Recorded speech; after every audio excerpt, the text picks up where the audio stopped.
Hello नमस्कार, स्वागत है आपका एम विद आशीष के यूट्यूब चैनल में। दोस्तों आज हम लोग पढ़ेंगे गुणनखंड यानी फैक्टर निकालना। इसको गुणनखंड भी कहते हैं, अपवर्तक भी कहते हैं या फिर विभाजक भी कहते हैं। इंग्लिश में कहते हैं इसको फैक्टर। ठीक, इसमें होता क्या है, एक संख्या दी जाती है और आपसे पूछा जाता है इसमें कुल गुणनखंडों की संख्या कितनी होगी, या फिर अभाज्य गुणनखंडों की संख्या कितनी होगी, या सम गुणनखंडों की संख्या कितनी होगी। ठीक है,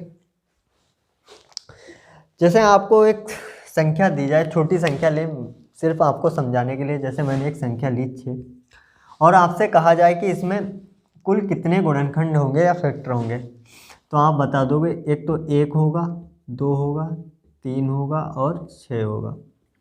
तो इसके टोटल फैक्टर कितने आ गए? 4। आपने बता दिया, छोटी संख्या थी। जैसे अगर कोई बड़ी संख्या दे दी जाए, आपको दे दी जाए 240 या 120 या कुछ भी दे दी जाए 210, और आपसे पूछा जाए कि इसमें कुल गुणनखंडों की संख्या बताओ या अभाज्य गुणनखंडों की संख्या बताओ, तो आप ऐसे तो बता नहीं दोगे। तो आपको मैं बता रहा हूँ कि इसमें करना क्या है। जैसे किसी संख्या के ए बी सी, किसी संख्या के ए बी सी अभाज्य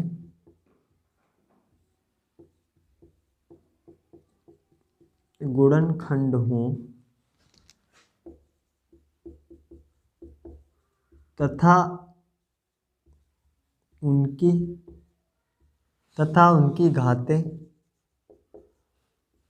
घातें क्रमशः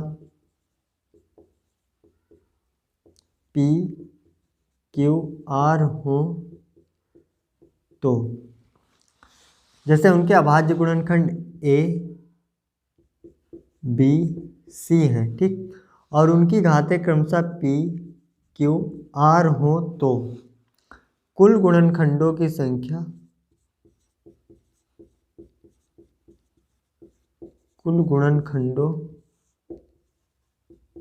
संख्या क्या होगी? p+1 q+1 और r+1 का गुणनफल जो होगा वही कुल गुणनखंडों की संख्या होगी। ठीक, जैसे अभाज्य गुणनखंड की घातें p q r हैं, तो p में एक जोड़ देना है, q में एक जोड़ देना है, r में एक जोड़ देना है, और उनका जो गुणनफल आएगा वही कुल गुणनखंडों की संख्या होगी। ठीक है, अब जैसे मैं आपसे कहूँ, एक क्वेश्चन पूछूं आपसे। एक क्वेश्चन है 2 की घात 3, 3 की घात 4 और 5 की घात 6, और इसमें पूछा जाए कि सबसे पहले आप बताओ कि इसमें अभाज्य गुणनखंड कितने होंगे। तो अभाज्य गुणनखंड तो यही होंगे, जो इनकी घातें हैं उनको जोड़ दो आप, अभाज्य गुणनखंडों की संख्या मिल जाएगी। तो अभाज्य गुणनखंड इसमें कितने होंगे? अभाज्य गुणनखंड इसमें कितने होंगे? 3 + 4, जो इनकी घातें होंगी 3 + 4 + 6, 6 4 10 3 13, इसमें अभाज्य गुणनखंड होंगे। ठीक, अब आपसे पूछा जाए कि इसमें कुल गुणनखंड कितने होंगे, तो कुल गुणनखंड निकालने के लिए हमें क्या करना है? कुल गुणनखंड इसमें कितने होंगे? मैंने आपको बताया कि ये पी क्यू आर है, पी में एक जोड़ देना है, मतलब 3 में एक जोड़ देना, कितना हो जाएगा? 4, 4 में एक जोड़ना है 5, और 6 में एक जोड़ देना है 7। इनकी मल्टीप्लाई कर देनी, कितना आ जाएगा? 4 पंचे 20 और 2 सत्ते 14, 140। तो इसके कुल गुणनखंड कितने आ जाएंगे? 140। ठीक है, अब मैं बात करूं इसमें विषम गुणनखंडों की संख्या। तो विषम गुणनखंड कौन से होंगे? एक तो 3 है विषम और 5 है। तो विषम गुणनखंड निकालने के लिए हमें क्या करना है? विषम गुणनखंड कैसे निकालेंगे? 3 की घात कितनी है? 4 है, तो इसमें एक जोड़ देना है हमें, क्या हो जाएगा? 5, और इसकी घात 6 है, तो इसमें एक जोड़ देना, क्या हो जाएगा? 7। तो 5 सत्ते 35, विषम गुणनखंडों की संख्या कितनी आ जाएगी? 35। ठीक, अब हमें पता चल गया कुल गुणनखंड और विषम गुणनखंड। अब हमें निकालने हैं सम गुणनखंड।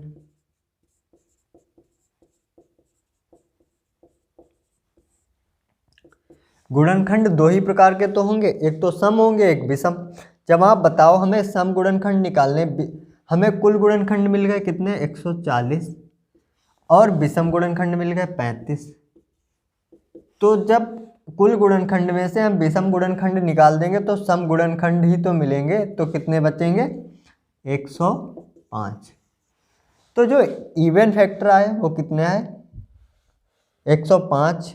ऑड फैक्टर कितने आए? 35। और टोटल फैक्टर कितने आए? 140। ठीक है, अब हम बात करते हैं और भी क्वेश्चन करेंगे आगे।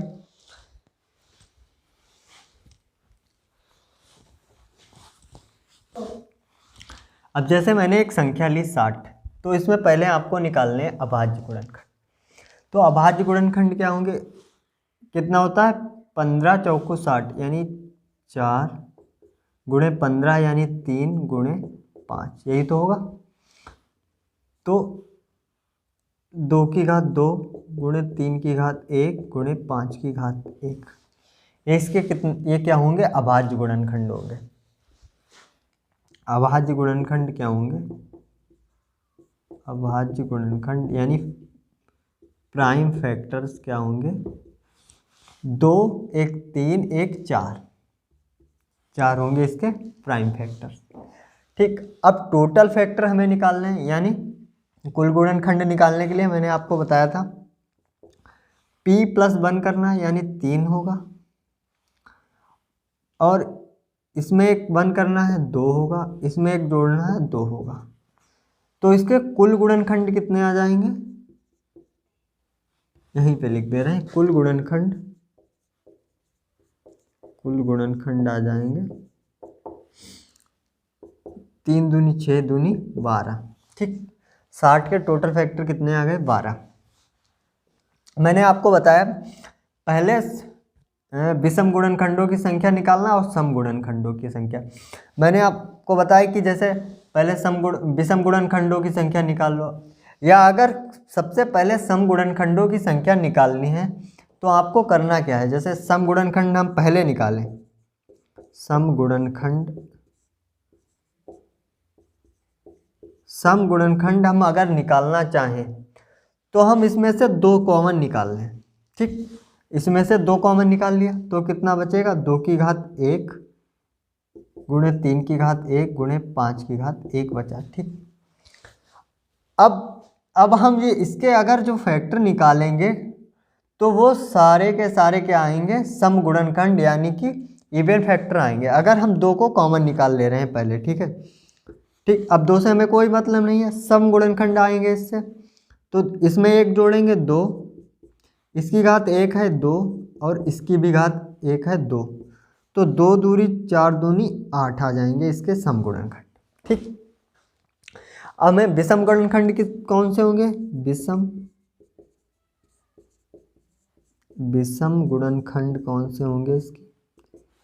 विषम, एक तो 3 है और 5, तो 3 की घात 1 है, 1 में 1 जोड़ोगे 2, 5 की घात 1 है, 1 में जोड़ोगे तो 2, तो इसके जो विषम गुणनखंड आ जाएंगे वो कितने आ जाएंगे? 4। चाहे आप ऐसे भी निकाल सकते हैं या वैसे भी निकाल सकते हैं। ठीक, जैसे टोटल कितने आए? 12। मैंने आपको बताया 2 कॉमन ले लीजिए और फिर उसके बाद उसके फैक्टर निकाल दीजिए, जो फिर आएंगे वो सम गुणनखंड आएंगे। ठीक, और भी क्वेश्चन कर लेते हैं 1-2। अब जैसे क्वेश्चन है 100 के गुणनखंडों की संख्या ज्ञात करो, तो सबसे पहले हमें क्या निकालना है? प्राइम फैक्टर यानी अभाज्य गुणनखंड निकालना है। अच्छा, मैंने कुछ लोगों को देखा जैसे उन्हें वो शॉर्टकट से नहीं निकाल दे सकते हैं।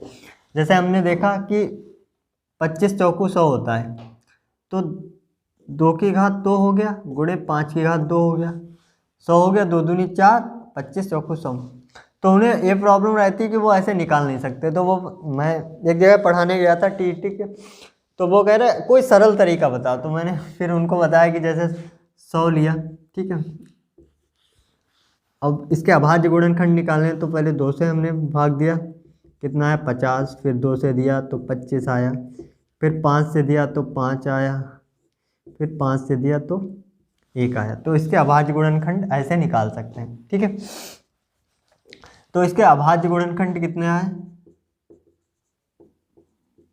अभाज्य गुणनखंड, अभाज्य गुणनखंड कितने आए, 2 और 2 4 आए, ठीक। अब बात करें हम इसके कुल गुणनखंड की, कुल गुणनखंड, कुल गुणनखंड क्या होंगे, 2 की घात 2 है तो 2 में 1 जोड़ना है 3, 5 की घात 2 है इसमें 1 जोड़ना है, क्या होगा 3। तो 100 के जो कुल गुणनखंड आएंगे वो कितने आ जाएंगे, 9। अगर हम सम गुणनखंड निकालें, सम गुणनखंड, सम गुणनखंड कितने होंगे, अगर हम 2 कॉमन ले लें बाहर तो अंदर कितना बचेगा, 2 की घात 1 और 5 की घात 2, ठीक। सम गुणनखंडों को निकालने के लिए अब इसके जो जितने भी गुणनखंड आएंगे वो सारे के सारे क्या होंगे, सम होंगे, यानी इवन फैक्टर्स होंगे, ठीक। तो सम गुणनखंडों की संख्या 2 की घात 1 है 2 और गुणे 2, 5 की घात 2 है तो इसमें 1 जुड़ जाएगा 3, तो इसमें सम गुणनखंडों की संख्या कितनी आ जाएगी, 6, ठीक है। अब निकालने हमें विषम गुणनखंड, विषम गुणनखंड कितने होंगे, विषम गुणनखंड 5 की घात 2 है 1 जुड़ जाएगा 3 की, विषम गुणनखंड, विषम गुणनखंड कुल कितने आ जाएंगे, 3, ठीक। टोटल कितने आए, 9, सम कितने आए 6 और विषम कितने आए 3। या ऐसे भी निकाल सकते हैं, जैसे विषम गुणनखंड हमने निकाल लिए, 5 की घात 2 है 3 हो जाएगा विषम गुणनखंड, टोटल कितने हैं 9, 9 में से 3 जाएगा 6, सम गुणनखंड आ जाएंगे, ठीक। एक क्वेश्चन और कर लेते हैं। अब जैसे क्वेश्चन है 240 के गुणनखंड ज्ञात करें, ठीक। तो सबसे पहले हम क्या करें, इसके प्राइम फैक्टर निकालें, कितना होता 8 3 24 और 24 दशामन यानी 2 गुणे 5। तो इसके प्राइम फैक्टर कितने आ जाएंगे, 2 की घात 3 और 1 4 गुणे 3 गुणे 5। तो अभाज्य गुणनखंड कितने आ जाएंगे, अभाज्य गुणनखंड,